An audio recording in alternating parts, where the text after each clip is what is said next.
तो hello students, welcome back to my channel. तो आज हम बात करेंगे 12th क्लास की मैक्रो इकोनॉमिक्स में से national income and related aggregates के सेकंड पार्ट के बारे में। इसका फर्स्ट पार्ट हम ऑलरेडी अपलोड कर चुके हैं और फर्स्ट पार्ट में हमने बहुत ही डिटेल में अंडरस्टैंड किया था कि डोमेस्टिक इनकम के क्या क्या एग्रीगेट्स होते हैं। ऑन द सेम वे आज हम नेशनल इनकम के जो 4 एग्रीगेट्स हैं उनको अच्छे से अंडरस्टैंड करेंगे। लेकिन आगे बढ़ने से पहले आपके लिए एक बुक रिकमेंडेशन है। आपके कोई भी फ्रेंड्स या फिर आपके ब्रदर सिस्टर अगर 10th क्लास में पढ़ते हैं और 10th के फाइनल एग्जाम्स में अच्छा स्कोर करना चाहते हैं तो ये एक बहुत ही अच्छी बुक रिकमेंडेशन है जिसमें लास्ट 10 इयर्स के solved sample paper, solved question paper मिल जाएंगे। जो प्रीवियस ईयर एग्जाम में पूछे गए हैं वो सारे क्वेश्चंस मिल जाएंगे।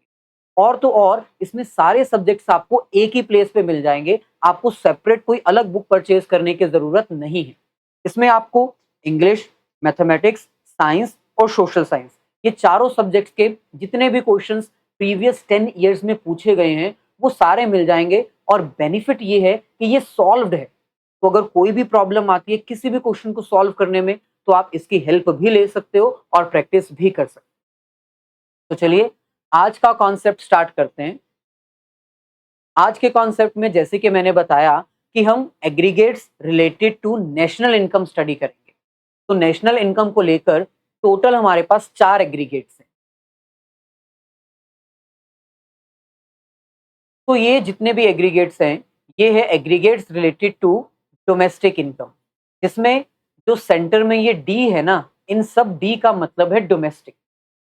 Gross domestic product at market price, net domestic product at market price, gross domestic product at factor cost, net domestic product at factor cost. तो ये चारों एग्रीगेट्स हम ऑलरेडी प्रीवियस लेक्चर में कवर कर चुके हैं। अगर आपने वो लेक्चर मिस किया है तो लिंक डिस्क्रिप्शन में गिवन है, आप जाकर देख सकते हैं। आज हम एग्रीगेट्स कौन से देखने वाले हैं? नेशनल इनकम के एग्रीगेट्स। तो नेशनल इनकम के एग्रीगेट्स में जो हमारे पास इंफॉर्मेशन गिवन है उसमें जो सेंटर में एन है उसका मतलब क्या है? नेशनल। तो यहां पर आप देख सकते हो gross national product at market price, net national product at market price, gross national product eight factor cost and net national product eight factor cost. यानी यहां पर हमने सारे के सारे डोमेस्टिक लेवल पर एग्रीगेट्स स्टडी किए थे और आज हम यहां पर सारे के सारे नेशनल लेवल पर जो एग्रीगेट्स हैं वो स्टडी करेंगे। साथ ही साथ कुछ कन्वर्जन रूल्स है वो भी हम अंडरस्टैंड करेंगे। तो चलिए सबसे पहले हम अपना फर्स्ट कॉन्सेप्ट देखते हैं, that is gross national product at market price. जैसे कि हमने प्रीवियस लेक्चर में आपको एक एक टर्म सेपरेटली डिफाइन की थी, यहां पर भी आपको वो एक एक टर्म सेपरेटली पता होनी चाहिए। अगर वो आपको पता है तो आप इसका मीनिंग अपने आप डिराइव कर सकते हो, अपनी वर्डिंग्स में भी उसको मीनिंग को लिख सकते हो। जैसे आप ध्यान से देखो, फर्स्ट हमारे पास है यहाँ पर जी। अब यहाँ पर जी का मतलब क्या है? ग्रॉस। और जहां पर हम ग्रॉस वैल्यू की बात करते हैं ये वो वैल्यू होती है जिसमें डेप्रिसिएशन ऑलरेडी इंक्लूडेड होता है, एक्सक्लूडेड नहीं, इंक्लूडेड होता है। यानी ये वो वैल्यू है जिसमें से हमने डेप्रिसिएशन की अमाउंट माइनस नहीं की है। तो यहां पर मैं लिखूंगा इंक्लूडिंग डेप्रिसिएशन।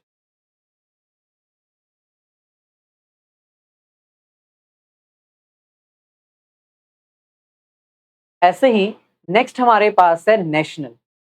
नेशनल इनकम वो इनकम होती है जिसमें हम विद इन इंडिया और आउटसाइड इंडिया दोनों इनकम को काउंट करते हैं। बस कंडीशन ये होनी चाहिए वो इनकम एक नॉर्मल रेजिडेंट के द्वारा अर्न की होनी चाहिए।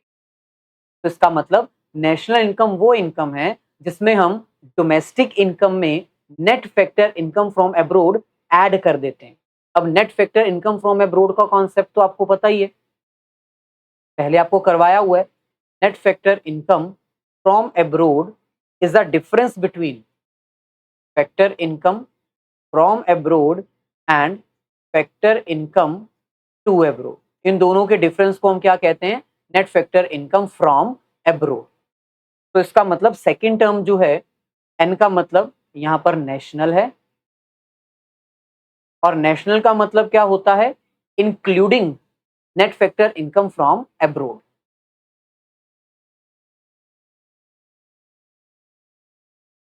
Including net factor income from abroad.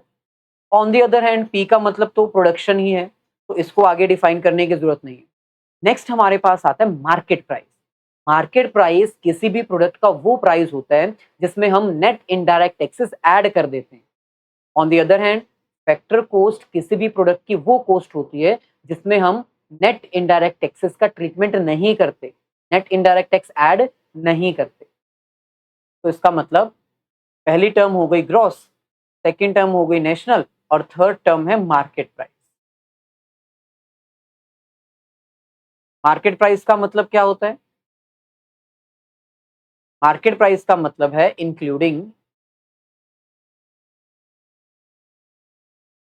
Net indirect tax.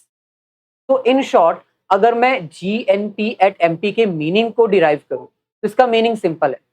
Gross national product at market price का मतलब है हमारी वो इनकम, वो नेशनल इनकम जिसमें हम net factor income from abroad भी इंक्लूड करते हैं, डेप्रिसिएशन भी इंक्लूड करते हैं, और प्रोडक्ट का जो प्राइस काउंट करते हैं वो कौन सा प्राइस होता है? Market price.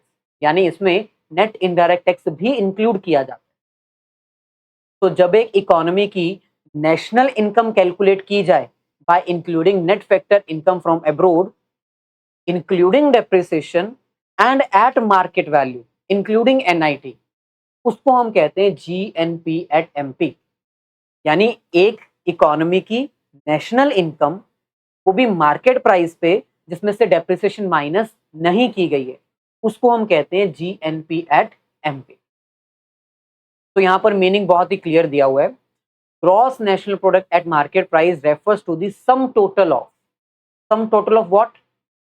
इन दोनों का total, sum total of market value of final goods and services produced within the domestic territory of a country during the accounting period along with the depreciation. GNP at MP का मतलब होता है वो सभी final goods and services की market value जो हमारी domestic territory में ही प्रोड्यूस की गई है और उसमें से डेप्रिसिएशन माइनस नहीं है, plus net factor income from abroad. यानी हमने सिंपल इतना किया, जो डेफिनेशन हमने previous gross domestic product GDP at MP में लिखी थी वो सेम डेफिनेशन हमने यहां पर लिखी है। बस डिफरेंस इतना है, इस डेफिनेशन के साथ हमने लिख दिया plus plus plus net factor income from abroad. Foreign से कमाई गई इनकम भी ऐड कर दो तो वो डोमेस्टिक से क्या बन जाएगी? नेशनल। तो जितनी भी यहां पर आपके पास टर्म्स है ना, जितनी भी यहां पर हमने प्रीवियस लेक्चर में टर्म्स की हैं, सभी में बस आपको एक वर्ड ऐड और करना है, डेफिनेशन में एक लाइन और ऐड करनी है, that is plus net factor income from abroad. अगर हम इन चारों में NFIA net factor income from abroad add कर देंगे ना, तो वो अपने आप नेशनल इनकम बन जाएगी। वो अपने आप GDP एट MP से GNP एट MP बन जाएगा, NDP एट MP से NNP एट MP बन जाएगा, GDP एट FC से GNP एट FC बन जाएगा, और लास्ट GDP एट FC से NNP एट FC बन जाएगा। तो जो डेफिनेशंस आपने यहां पर सीखी थी ना, चारों की डेफिनेशन में बस आपने एक लाइन और ऐड करनी है, that is adding plus NFIA, that's it. Net factor income from abroad का मीनिंग, इसका कॉन्सेप्ट ऑलरेडी आपको बताया हुआ है। इसका मतलब GNP एट MP जो अभी हमने किया वो है बिल्कुल same to same GDP at MP की तरह ही, सारी डेफिनेशन सेम है। बस इसमें हमें एक चीज ऐड करनी है, वो है net factor income from abroad. Net factor income from abroad add करेंगे तो अपने आप GDP एट MP क्या बन जाएगा? GNP at MP। Conversion rule के अकॉर्डिंग डोमेस्टिक इनकम से नेशनल इनकम पर जाने के लिए आपको प्लस करना होता है net factor income from abroad. तो वही तो हमने किया, तो सिंपल है। ऐसे ही अब नेक्स्ट हमारे पास है GNP एट FC। तो GNP एट FC इसकी डेफिनेशन भी हूबहू सेम है जो हमने जीडीपी एट एफसी में की थी। तो जीएनपी एट एफसी, जी का मतलब ग्रॉस, ग्रॉस का मतलब इंक्लूडिंग डेप्रिसिएशन, एन का मतलब नेशनल, नेशनल का मतलब including net factor income from abroad, और एफसी का मतलब होता है फैक्टर कोस्ट।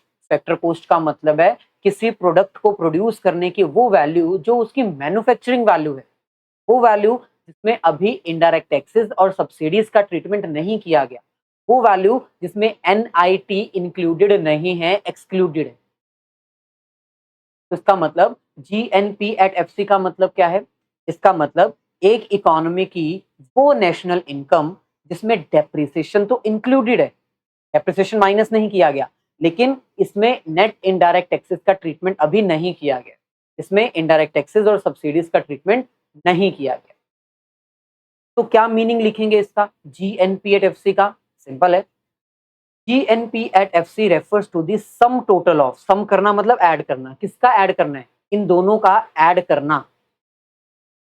तो GNP at FC refers to the sum total of final goods and services at factor cost, वो फाइनल गुड्स एंड सर्विसेज जो फैक्टर कोस्ट पे बनके तैयार हुई, produced within the domestic territory of a country during the accounting period along with depreciation, along with depreciation and net factor income from it। यानी ये सारी definition हमारी previous GDP at FC वाली ही हो गई। वो फाइनल गुड्स एंड सर्विसेज की value जो फैक्टर कोस्ट पे काउंट की गई है, जो विद इन डोमेस्टिक टेरिटरी में प्रोड्यूस की गई है, विद इन 1 ईयर प्रोड्यूस की गई है, plus net factor income from abroad. तो इसकी भी डेफिनेशन सिंपल है। Next, NNP at MP. अब यहां पर एन का मतलब है नेट, नेट का मतलब होता है एक्सक्लूडिंग डेप्रिसिएशन, यानी जिसमें से डेप्रिसिएशन हमने माइनस कर दी है, आफ्टर चार्जिंग डेप्रिसिएशन। नेक्स्ट, इसका मतलब है नेशनल, और नेशनल का मतलब क्या है? वो वैल्यू जिसमें हमने डोमेस्टिक इनकम में net factor income from abroad add कर दी है। फिर उसके बाद है मार्केट प्राइस। मार्केट प्राइस का मतलब है किसी प्रोडक्ट को प्रोड्यूस करने की वो वैल्यू जिसमें कोस्ट तो है ही है, प्लस नेट इनडायरेक्ट टैक्सेस भी इंक्लूडेड है, इनडायरेक्ट टैक्सेस और सब्सिडी भी इंक्लूडेड। तो अब इसका मीनिंग क्या लिखेंगे? NNP at MP refers to the sum total of these two terms. So sum total of market value of final goods and services produced within the domestic territory. वो सभी final goods and services, वो सभी final goods and services की market value जो domestic territory में produce की गई है, जिसमें से डेप्रिसिएशन हमने माइनस कर दी है, but net factor income from abroad उसमें ऐड किया गया। तो सेम डेफिनेशन जो पिछली बार की थी एनडीपी एट एमपी के लिए, बस डिफरेंस इतना है कि इसमें हमने ये भी ऐड करना है। ऐसे ही लास्ट डेफिनेशन हमारे पास आती है एनएनपी एट एफसी। इसका मतलब है net national product eight factor coast, यानी फर्स्ट जो है वो नेट है जिसमें से डेप्रिसिएशन ऑलरेडी माइनस्ड है, चार्ज्ड है, सब्ट्रैक्टेड है। नेक्स्ट एन का मतलब क्या है? नेशनल इनकम, वो इनकम जिसमें हमने net factor income from abroad add कर दी है। और एफसी का मतलब क्या है? वो प्रोडक्ट की कोस्ट जो मैन्युफैक्चरिंग कोस्ट है, जिसमें नेट इनडायरेक्ट टैक्सेस का ट्रीटमेंट नहीं किया गया, जिसमें इनडायरेक्ट टैक्सेस और सब्सिडीज का ट्रीटमेंट नहीं हुआ है। तो इसको कैसे लिखेंगे? एनएनपी एट एफसी का मतलब है एक इकोनॉमी की वो वाली नेशनल इनकम जिसमें हमने डेप्रिसिएशन माइनस कर दी हुई है और नेट इनडायरेक्ट टैक्सेस भी ऐड नहीं किए हैं, वो भी माइनस्ड ही हैं, मतलब हटाए हुए हैं, अभी टैक्स लगा ही नहीं है, अभी सब्सिडी मिली ही नहीं है। तो NNP at FC refers to the sum total of these two terms, sum total of final goods and services at factor cost produced within the domestic territory of a country during the accounting period without depreciation or excluding depreciation। तो जो meaning बताया था वही है, बस इसमें एक चीज ऐड की जाएगी, वो है net factor income from abroad. Net factor income from abroad का मतलब है जो फॉरेन से इनकम कमाई गई है, डोमेस्टिक इनकम में वो ऐड कर दो तो अपने आप आपका नेशनल इनकम बन जाएगा। तो ये था हमारे पास नेशनल इनकम के रिलेटेड कुछ एग्रीगेट्स। अब नेक्स्ट हमारे पास आते हैं कन्वर्जन फार्मूला। अब एग्जाम में ये कन्वर्जन फार्मूलाज ना आपके लिए बहुत हेल्पफुल होते हैं। जब आप क्वेश्चन सॉल्व करते हो न्यूमेरिकल, तब ये फार्मूलाज ही आपकी हेल्प करते हैं आपको अच्छे मार्क्स दिलाने के लिए। तो फार्मूलाज रटने नहीं है, लर्न नहीं करने हैं, समझने हैं, क्योंकि कोई भी फार्मूला आ सकता है। आपके पास 4 कंपोनेंट्स हैं डोमेस्टिक इनकम में। कौन कौन से? GDP at MP, then NDP at MP, उसके बाद GDP at FC, then NDP at FC. Similarly 4 आपके पास आ जाते हैं एग्रीगेट्स नेशनल इनकम। तो NDP at MP, sorry D नहीं आएगा, नेशनल है ना, दोबारा से लिखते हैं। GNP at MP, then NNP at MP, then GNP at FC, और लास्ट आ सकता है NNP at FC। तो एग्जाम में आपको कोई भी कन्वर्जन फॉर्मूला लगाने को कहा जा सकता है। हो सकता है इसको इसमें कन्वर्ट करने की जरूरत पड़ जाए, हो सकता है इसको इसमें कन्वर्ट करना पड़ जाए, मतलब कोई भी आइटम किसी भी चीज में कन्वर्ट करने को बोला जा सकता है।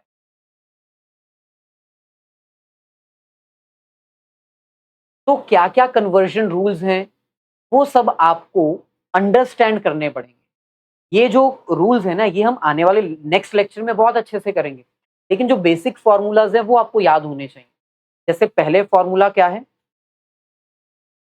National income is equals to domestic income plus net factor income from abroad. ये मेन फॉर्मूला है। सेकंड मेन फॉर्मूला क्या है? Gross is equals to net plus depreciation. और तीसरा मेन फॉर्मूला क्या है? Market price is equals to factor cost plus net indirect taxes. ये main 3 formula है। इन 3 फॉर्मूलाज में से 2 फॉर्मूलाज और निकल सकते हैं हर एक में से। जैसे इसका दूसरा फॉर्मूला क्या आ सकता है? National income minus domestic income is equals to net factor income from abroad. Maths के रूल के अकॉर्डिंग इक्वल्स टू के इधर आके माइनस हो जाएगा। Third, national income minus net factor income from abroad is equals to domestic income. Similarly इसके भी 2 formulas बन सकते हैं। और दूसरा फॉर्मूला क्या बनेगा? Gross minus net is equals to depreciation. और तीसरा फॉर्मूला क्या बनेगा? Gross minus depreciation is equals to net. Similarly इसके भी 2 फॉर्मूलाज और बन सकते हैं। Second formula market price minus factor cost is equals to NIT। और तीसरा formula market price minus NIT, net indirect tax minus कर दो तो फैक्टर कॉस्ट आ जाएगा। As simple as that. अब ये जो फॉर्मूलाज है ना, आपको ये अच्छे से आने चाहिए, ताकि जब हम नेक्स्ट लेक्चर में ये कन्वर्जन रूल्स सीखें तो आपको ये बाकी फॉर्मूलाज आपकी फिंगर टिप्स पे होने चाहिए। तो ये था हमारा आज का लेक्चर। अगर वीडियो अच्छी लगी है तो इसको लाइक और अपने सभी फ्रेंड्स के साथ शेयर जरूर कर दीजिएगा, ताकि कुछ बेनिफिट उनको और कुछ बेनिफिट हमें भी हो जाए।